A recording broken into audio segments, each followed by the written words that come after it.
हम बाबा साहब का भी जिक्र कर रहे हैं, बुद्ध का भी जिक्र कर रहे हैं, तो मैंने सोचा कि मैं आज सारिपुत्र का थोड़ा जिक्र कर लूं कि सारिपुत्र कौन है और सारिपुत्र को आज हम धम्म के सेनापति के रूप में क्यों याद करते हैं। अगर ये बात थोड़ी समझ में आ जाए तो हम जिस मकसद के लिए काम कर रहे हैं वो मकसद आसानी से पूरा किया जा सकता है। सारनाथ में धम्म चक्र प्रवर्तन के बाद 5 परिवर्तकों को भिक्षु बनाया। फिर यश आया, उनके 5 मित्र आए और उनके 50 मित्र आए। इन सब को लेकर के महाकालिक बुद्ध रामगिर आए। यहाँ आकर के उनको तैयार किया, उनको धम्म सिखाया और धम्म सीखते सीखते एक दिन उन 5 परिव्राजकों में से एक, जिनका नाम असलजी था, आजकल कुछ लोग असलजीत भी लिखते हैं, लेकिन उनका वास्तविक नाम असलजी था। सुबह सुबह की घटना थी, चिवर पहन करके हाथ में पात्र लेकर के असलजी भिक्षाटन को निकले। जब वो भिक्षाटन को जा रहे थे तो सारिपुत्र नाम का एक परिव्राजक, परिव्राजक का अर्थ है जो गृह त्याग करके ज्ञान की प्राप्ति के लिए निकला हो। तो सारिपुत्र भी सुबह सुबह अपने आश्रम से दूर टहल रहा था। उसने दूर से ही उस युवा परिव्राजक को, उस युवा भिक्षु को आते हुए देखा। सारिपुत्र देख रहा है कि युवा भिक्षु के कदम सधे हुए हैं, आंखें संयत है, शरीर शांत है, चेहरे पर कांति है। जब ये सब चीजें देखी तो सारिपुत्र के मन में ख्याल आया, जरूर ये भिक्षु जो दुनिया में महान भिक्षु है उनमें से कोई एक होगा। जरूर ये भिक्षु जो दुनिया में महान भिक्षु हैं उनमें से कोई एक होगा। ये सोच करके तेज कदमों से निकट जाने लगे। इतनी देर में भिक्षु असलजी किसी द्वार के सामने जाके खड़े हो गए। सारिपुत्र ने सोचा ये भिक्षाटन का समय है और ऐसे में मुझे बाधा नहीं बननी चाहिए। सारिपुत्र ने थोड़ी दूरी बना ली। भिक्षु असलजी ने भोजन लिया और थोड़ी दूर जाकर के एक पेड़ के नीचे बैठ करके भोजन करने लगे। सारिपुत्र दूर खड़ा रहा। जब देखा कि भोजन समाप्त हो गया है, अब वार्तालाप कर लेनी ही चाहिए। सारिपुत्र निकट जाकर के कहता है, हे भंते, मैंने आपके सधे हुए कदमों को देखा है, आपकी आंखें संयत हैं, शरीर शांत है, चेहरे पर कांति है। मैं ये जानना चाहता हूं आप किसके नाम से पवजित हुए हो, आपके शास्त्रा कौन है, आप किस धर्म को मानते हैं, किन की शिक्षाओं पर चलते हैं। जब ये पूछा तो भिक्षु असलजी ने कहा, शाक्य कुल से पवजित महासमान सम्यक सफुद मेरे शास्त्रा हैं, मैं उन्हीं के धर्म को मानता हूं, उन्हीं की शिक्षाओं पर आचरण करता हूं। जो ही सारिपुत्र ने बुद्ध का नाम सुना, बड़ा आश्चर्यचकित हुआ। सोचने लगा, मेरा सोचना कितना सार्थक है। मैं सोच रहा था कि भिक्षु जरूर दुनिया के महान भिक्षुओं में से कोई एक होगा और ये सच निकला। ये तो महाकालिक बुद्ध का अनुयायी है। सारिपुत्र कहने लगा, हे बंदे, आपके शास्त्रा ने आपको क्या शिक्षा दी है, थोड़ा मुझे भी बताओ। अस जी कहते हैं कि मित्र, मुझे धम्म में प्रवजित हुए अभी ज़्यादा समय नहीं हुआ है, अभी थोड़े ही दिन पहले मैं धम्म में प्रवजित हुआ हूँ और मैं विस्तार से नहीं बता पाऊंगा। सारीपुत्र कहता है कि मुझे सार से कुछ नहीं लेना, मुझे विस्तार से कुछ नहीं लेना, मुझे तो धम्म का सार ही चाहिए। और असंगी ने सारीपुत्र को धम्म का सार बता दिया। जो ही धम्म का सार बताया, मन में जिज्ञासा और प्रबल हो गई। कहने लगा कि हे मित्र, क्या मैं बुद्ध से लिख सकता हूं? क्या आप मुझे बुद्ध से मिलवा सकते हैं? असी जी ने कहा कि मेरे साथ चलो, मैं आज ही बुद्ध से मुलाकात करवा देता हूं। उसी समय सारीपुत्र को ख्याल आया कि मुझे अकेले नहीं जाना चाहिए, मेरा एक मित्र है मोगलैंड, इन दोनों के बीच में गहरी दोस्ती थी और दोनों ने तय कर रखा था जब भी किसी को सम्मति प्राप्त हो जाए तो एक दूसरे को अवश्य बताएं। तो सारीपुत्र ने तथागत का पता पूछा और वापस आश्रम की ओर रुख किया। सारीपुत्र का मित्र मोगलैंड दूर से ही सारीपुत्र की इंतजार कर रहा है। जो ही उसने सारीपुत्र को अपनी ओर निकट आते हुए देखा, तो सारीपुत्र को जो निकट आते हुए देखा तो मोगलैंड भी आश्चर्य में पड़ गया कि मेरे मित्र के कदम सधे हुए हैं, मेरे मित्र की आंखें संयत हैं, शरीर शांत है, चेहरे पर कांति है, जरूर आज इन्हें कुछ खास मिला है। जो ही सारीपुत्र को निकट आया तो मोगलैंड ने पूछा कि हे मित्र, लगता कि आज तुझे कुछ खास मिला है। सारीपुत्र ने कहा, हाँ, जो मुझे मिला वो बड़ा अद्भुत है। सारी घटना बताई और कहा कि मेरे मन में विचार आया कि हम महाकालिक बुद्ध की शरण में जाएं। मोगलैंड ने कहा, तो फिर देर किस बात की, मैं भी तैयार है। अब दोनों मित्र चलने के लिए तैयार हो गए। उसी समय सारीपुत्र ने कहा, हम तो तैयार हैं, लेकिन अच्छा होगा जाने से पहले अपने सहपाठियों को बता दें, जो हमारे साथ विद्या अर्जन करने के लिए आए हैं, ज्ञान की तलाश में आए हैं, इनको बता के चले तो अच्छा होगा। सारे मित्रों को इकट्ठा कर लिया और उनसे कहने लगे, हे मित्रों, अभी तक हम साथ साथ रहे, लेकिन मैं और मेरा मित्र मोगलैंड, हम दोनों के दोनों महाकालिक बुद्ध की शरण में जाना चाह रहे हैं और हम वहीं जाकर के ज्ञान प्राप्ति का प्रयास करेंगे। तो सारे सहपाठियों ने कहा, ए सारीपुत्र मोगलैंड, आपके जाने के बाद फिर हम अकेले क्या करेंगे, हम भी आप ही के साथ चलेंगे। उनकी संख्या 250 थी और वो सारे साथ चलने के लिए तैयार हो गए। फिर सारीपुत्र के मन में ख्याल आया कि हम सब जा तो रहे हैं, अच्छा होगा कि हम अपने आचार्य को बता के चले। सारीपुत्र और मोगलैंड दोनों के दोनों अपने आचार्य संजय के पास गए और कहने लगे कि हे आचार्य, हम और हमारे सारे सहपाठी महाकालिक बुद्ध की शरण में जा रहे हैं, बस ये बताने के लिए आपके पास आए हैं। संजय ने देखा कि ये तो सभी जाने को तैयार हैं। सारीपुत्र को समझाने लगे, हे सारीपुत्र, तुम बड़े प्रतिभाशाली हो, तुम्हारी बुद्धि बड़ी कुशाग्र है, मेरी सलाह मानो, वहां मत जाओ और यहीं रह कर के अपना ध्यान का काम पूरा करो। सारीपुत्र ने कहा कि हे आचार्य, जिस मकसद से हम आए थे वो तो आपके पास पूरा हो नहीं रहा, क्योंकि अब आपके पास देने के लिए कुछ बचा ही नहीं है, तो फिर यहाँ रह कर के क्या करेंगे। अच्छा होगा आप भी हमारे साथ ही बुद्ध की शरण में चलो।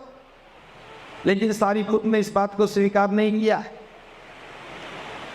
उल्टा कहा, हे सारीपुत्र मोगलैंड, अभी तक मैं तुम्हारा आचार्य था, तुम मेरे शिष्य थे, आज से मैं तुम दोनों को अपने बराबर का आचार्य घोषित करता हूँ और मेरी बात मानो, यहाँ ठहर जाओ और हम तीनों मिल करके ये सभी को पढ़ाने का काम करेंगे। लेकिन सारिपुत्र मोदगल्लायन ने कहा, हे आचार्य, हमारा मकसद आचार्य बनना नहीं है, हम तो ज्ञान की तलाश में आए हैं और महान कार्मिक बुद्ध से ज़्यादा अच्छा शास्त्र इस दुनिया में कोई और नहीं कर सकता। एक साथ सारिपुत्र मोदगल्लायन और उनके 250 साथी निकल करके बुद्ध की शरण में जाने लगे। जो ही वो बुद्ध की तरफ गए, महाकारुणिक बुद्ध भी बैठे थे उनके साथ और भिक्षु भी बैठे थे। दूर से आते हुए उन 250 लोगों को देख करके बुद्ध ने कहा, भिक्षुओं, ये जो आगे आगे युगल आ रहा है, ये मेरे धर्म का सेनापति होगा। और उसके बाद सारिपुत्र अरहत हो गए। मैं एक बात जो बताना चाह रहा हूँ, छोटी सी घटना के बात है इसे। यह बहुत सारे लोग बैठे हैं, अलग अलग संगठनों से आए हैं। हम सारे लोग भारत को बौद्ध में बनाना चाहते हैं। हम सभी लोग भारत को बौद्ध में बनाना चाहते हैं और उसके लिए बहुत लंबे लंबे भाषण देते हैं, बड़ी बड़ी योजनाएं बनाते हैं, लोगों को समझाने के लिए अनेकों उदाहरण देते हैं। मेरी तो समझ में एक ही बात आई, किसी व्यक्ति को बदलना है तो बोलने की आवश्यकता नहीं है, ज़्यादा बोलने की बिल्कुल भी आवश्यकता नहीं है। सारिपुत्र बुद्ध की शरण में क्यों गए? असद जी ने समझाया नहीं था। जो महान कारुणिक बुद्ध ने शिक्षाएं दी, वो सारी की सारी शिक्षाओं को भिक्षु असद जी ने अपने आचरण में उतार लिया था। भिक्षु असद जी अपने मकसद से जा रहे हैं, हाथ में पात्र है, भिक्षाटन को निकले हैं और सारिपुत्र एक खोज में निकला है। उन्हें एक मार्गदर्शक चाहिए था। जो ही असद जी को देखा तो सारिपुत्र के मन में भाव जगा, जरूर ये भिक्षु दुनिया के महान भिक्षुओं में से कोई एक होगा। तो मैं यह कहना चाहूँगा कि हम 2 बातें बड़ी महत्वपूर्ण हैं। एक तो व्यक्ति की खोज हुई सतर्की है, हम क्या खोजना चाहते हैं। लोगों को मन को उस लेवल पर तैयार करना चाहिए कि उनकी खोज उच्च पराकाष्ठा की हो जाए। और जो लोग समाज को बदलना चाहते हैं वो सारी बुद्ध जैसे बन जाए, बुद्ध की शिक्षाओं को आचरण में उतार ले। हम जिस गली से, जिस रास्ते से, जिस मार्ग से गुजरेंगे, हमारी चाल को देख करके, हमारी आंखों को देख करके, हमारे चेहरे को देख करके, शरीर को देख करके बिना बोले ही रूपांतरित हो जाए तो समझ जाना कि आपका काम बुरा हो गया। लेकिन मैं देख रहा हूँ हम लोगों को बदलना चाहते हैं, खुद नहीं बदल रहे। लोग बदल जाए, लोग बहुत बन जाए, बस मैं ना बनूं। और ये सोच जो होती है, परिणाम नहीं आता है। हमें बहुत ज़्यादा बोलना पड़ता है, बदलता कोई नहीं है। जिस चीज़ के मन में ये लक्ष्य है कि वो भारत को बौद्ध में देखना चाहता है, बस मेरा अनुरोध इतना सा है कि बुद्ध की शिक्षाओं को आचरण में उतार ले। अभी हम समता की बात करते हैं, समानता की बात करते हैं, मैत्री की बात करते हैं, बंधुता की बात करते हैं। हमारे मन में कितनी समानता है? हम सब लोग असमानता का पोषण करते हैं। मेरी बात को व्यक्तिगत मत लेना। अभी अनिल कुमार जी ने मंच पर हमें एक कुछ प्रयोग करके बताया कि उठ जाओ, गले लगाओ। हम सब प्रेम से गले लगाए, वो शायद भूल गए। एक महिला पास में बैठी, एक पुरुष पास में था, दोनों खड़े हो गए, क्या वो गले लगे? सूत्र अधूरा है, ये सूत्र अधूरा है। हमें गले मिलने की आवश्यकता नहीं है। 2 लोगों के बीच में संबंध अच्छा हो जाए, उसके लिए अपने स्वभाव और व्यवहार को बदलने की आवश्यकता है। वरना गुलाल लगाते लगाते तो होली मनाते मनाते तो कितना वक्त हो गए, कोई भाईचारा बना है क्या? क्योंकि मैं एक डॉक्टर हूँ, चिकित्सक हूँ, वो बात अलग है कि इलाज पशुओं का करता रहा, अब वो का इलाज आदमियों का करने का मिला है, तो गड़बड़ तो हो ही सकती है। फिर भी कह रहा हूँ, जो हमारे रायपुर से जो टीम आई, बहुत अच्छा नाटक किया आपने, मुक्ति कौन पथे। आपसे मेरा व्यक्तिगत कहना है, बुरा बिल्कुल मत मानना, मैं मैत्री के साथ कह रहा हूँ। बहुत अच्छा लगा, मनुवाद से आज़ादी, ब्राह्मणवाद से आज़ादी। हाथ में सोने की चूड़ियाँ पहन करके मनुवाद से आज़ादी की कामना की जा सकती, आज़ाद नहीं हुआ जा सकता। नाक के पीछे मेषराम लगा करके हम मनुवाद का ही महिमा मंडन करते हैं, और जब तक अपने नाम नहीं बदलेंगे, अपनी पहचान नहीं बदलेगी, हम बौद्ध बिल्कुल भी नहीं बन सकते। अगर बाबा साहब का बताया हुआ मुक्ति कौन पथे मार्ग बताना चाहते हो, तो पहले बौद्ध बन करके, बौद्ध परंपराओं को लेकर के, बौद्धों का पहनावा लेकर के, बौद्धों का संबोधन लेकर के प्रयोग करो। और मैं दादे के साथ कहता हूँ, आपका हर एक नाटक का मंचन लोगों को रोमांचित ही नहीं, रूपांतरित करेगा। क्योंकि मैं देख रहा था कि आप में भी अस जी के भाव होते। महिलाओं को भी चाहिए कि वो भी बाबा साहब की तरह पैंट और कोट पहन करके मंच पर आकर के काम करें। साड़ी पहन करके चूड़ियां पहननी मजबूरी हो जाती है, और साड़ी पहनने के बाद गले में मंगलसूत्र पहन करके, आभूषण पहन करके काम करेंगे तो फिर हम मनुवाद से आज़ादी की कामना नहीं कर सकते। महिलाओं को अगर आज़ादी चाहिए तो विद्रोह करना होगा पहनावे के खिलाफ, विद्रोह करना होगा आभूषणों के नाम पर गुलामी के प्रतीकों के साथ, विद्रोह करना होगा जो पहचान के रूप में दी हुई नामों के साथ। महाराष्ट्र और ये सारा प्रदेश जो बाबा साहब के धम्म क्रांति के संपर्क में आए, बौद्ध तो बने, जाति नहीं छोड़ रहे। जब तक हम जाति नहीं छोड़ेंगे, किसी बात से आज़ादी नहीं हो सकती। बस मेरा इतना कहना है, दो ही काम करने हैं। अगर बुद्ध की शरण में जाना है तो पहले वाली बातें छोड़नी पड़ेंगी, वो सारी छोड़ने के बाद, बुद्ध की शरण में आने के बाद, बुद्ध के सिद्धांतों को, बुद्ध की शिक्षाओं को, बुद्ध की परंपराओं को, बुद्ध के पर्व को और बौद्ध धर्म के प्रतीकों को अंगीकार करना पड़ेगा। बस इतना आसान है, एक तरफ छोड़ना है, एक तरफ करना है, और हमारा काम पूरा हो जाए। एक छोटी सी घटना बता के बात खत्म कर रहा हूँ। जाति तोड़ने के लिए कुछ ही नहीं करना पड़ता। एक कागज का टुकड़ा को फाड़ने के लिए भी दो हाथ चाहिए, दो उंगलियां चाहिए, ताकत चाहिए। जाति तोड़ने के लिए कुछ भी नहीं करना पड़ता। बाबा साहब ने सूत्र बताया, नागपुर के भाषण में सूत्र बताया है कि जैसे पहाड़ों से नाले निकलते, छोटे छोटे नाले आगे चल करके मिल करके बड़े नाले बन जाते हैं, लेकिन किसी नाले का कोई नाम नहीं होता। जब बड़े बड़े नाले मिलते हैं तो नदी बन जाती है, और वहाँ से नदी का नाम शुरू होता है। ये गंगा नदी है, ये यमुना है, रावी है, सतलुज है, ब्यास है, चिनार है, सैकड़ों नदियाँ हैं भारत में।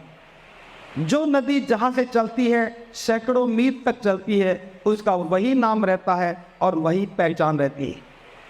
लेकिन जो ही वो नदी समुद्र में प्रवेश कर जाती है, जो ही वो नदी समुद्र में प्रवेश करती है, वो नदी भी समुद्र बन जाती है। सैकड़ों नदियां समुद्र में गई और समुद्र बन गई। नदी की पहचान खत्म हो जाती है, नदी का नाम खत्म हो जाता है, नदी समुद्र हो जाती है। बाबा साहब पूछते हैं, क्या कोई व्यक्ति उस समुद्र के पानी में से एक बाल्टी पानी निकाल करके बता सकता है कि इस एक बाल्टी पानी में किस नदी का कौन सा हिस्सा है? गंगा का कौन सा है, यमुना का कौन सा है, और चंबल का कौन सा है, रावी का कौन सा? कोई नहीं बता सकता। बाबा साहब कहते हैं, ये है हमारा बुद्ध का धम्म। बुद्ध का धम्म समुद्र है। कोई भी व्यक्ति किसी भी गोत्र में, किसी भी जाति में पैदा हुआ हो, लेकिन जब वो बुद्ध की शरण में आता है तो बौद्ध हो जाता है, उसकी पिछली पहचान नष्ट हो जाती है, खत्म हो जाती है। और हमारी पिछली पहचान जब तक खत्म नहीं होगी, मुक्ति कौन पथे सवाल तो रहेगा, लेकिन मुक्ति नहीं मिलेगी। जाति तोड़ने के लिए समुद्र में आना है। समुद्र में कौन आता है? नदी। जब भी नदी है जो समुद्र में पहुंच जाए, अगर कोई नदी समुद्र तक ना जाए तो झील बन जाती है। हम सभी झील बन गए हैं। कोई गंगा की झील है, कोई यमुना की झील है, क्योंकि हम गोत्र से प्रेम करते हैं, हम जाति से प्रेम करते हैं। यहाँ भाषण देते हुए सारे बौद्ध हैं, लेकिन शादी करते हुए हम बौद्ध नहीं हैं। बच्चों की शादी करते हैं तो जाति में करते हैं। ये बीमारियां हैं, ये रोग है। रविदास जी की बात करोगे तो जाति तोड़नी पड़ेगी, कबीर साहब की बात करोगे जाति तोड़नी पड़ेगी, बाबा साहब की बात करोगे जाति तोड़नी पड़ेगी, और बुद्ध की बात करोगे तो जाति तोड़ने की बात नहीं है, या तो जाति का ओरिजिन ही नहीं है। तो मैं समझता हूँ पाटलिपुत्र की धरती पर ये बुद्ध पूर्णिमा का महोत्सव हम सभी लिए कल्याणकारी होगा। कुछ लोग प्रेरणा लेकर जाएंगे, और केवल बात करने की नहीं है, असंजी और सारीपुत्र के बीच के संबंध को याद रखना है। किसी को बदलना है तो अपने को बदलो, और इतना बदलो कि हमें देख करके दूसरे बदल जाएं। और मैं इस अनुभूति को देख रहा हूँ। आज के प्रदर्शन में उपासिकाएं नारे लगा रही थी, उपासक भी नारे लगा रहे थे, बाकी सभी लोग भी नारे लगा रहे थे, केवल भिक्षु ही थे जो चुपचाप चल रहे थे। और मैं समझता हूँ प्रभाव सबका था, उपासकों का भी प्रभाव था, उपासिकाओं का भी प्रभाव था, झांकियों का भी प्रभाव था, लेकिन चुपचाप चलते हुए भिक्षु संघ की गरिमा लोगों को रोमांचित जरूर कर रही होगी, ऐसा हम अनुभव कर सकते हैं। इसलिए इस बुद्ध की धरती को, इस पाटलिपुत्र को सम्राट अशोक के रूप में अगर कोई आदमी चाहिए तो केवल हम बुद्ध की शिक्षाओं को आचरण में उतारने से ही ऐसा कर सकते हैं। हम हर बच्चे में सम्राट अशोक बनने की संभावनाओं को देखने का काम शुरू करें।